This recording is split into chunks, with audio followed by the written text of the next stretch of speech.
चिवरगाव। माननीय सांसद महोदय भक्तजींना चिवरदान देत आहेत आणि पुष्पगुच्छ दान देऊन आदरणीय भक्तजींना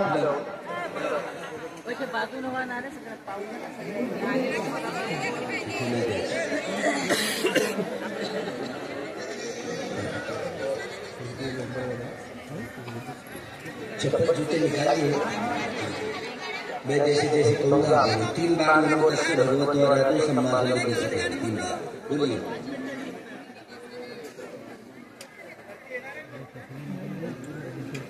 मय्यं भन्ते संघो इमां चिवरं भिक्षुसंघस्य दानं देम पूजेम पूजेम पूजेम द्वितीयंपि तृतीयंपि मय्यं भन्ते संघो इमां चिवरं भिक्षुसंघस्य दानं देम पूजेम पूजेम पूजेम इदं नोपियं आसवक्षया वरं होतु इदं नोपियं सर्वे सत्ता सुखिता भवन्तु सर्व दुःख पहुँचन्तु इदं नोपियं निब्बानस्य पच्चयो होतु।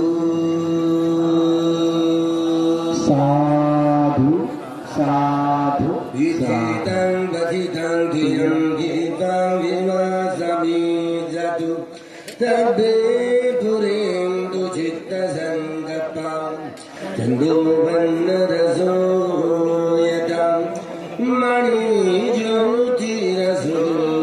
यथा आयुरारोग्यसम्पत्ति सत्सम्पत्ति मेघ ततो निब्बाण सम्पत्ति मीनाते समीजतु। साधु साधु साधु। आदरणीय सांसद महोदय, आमचे सर्व पाहुणे मंडळी आसन विराजमान करतील। तत्पूर्वी आमच्या या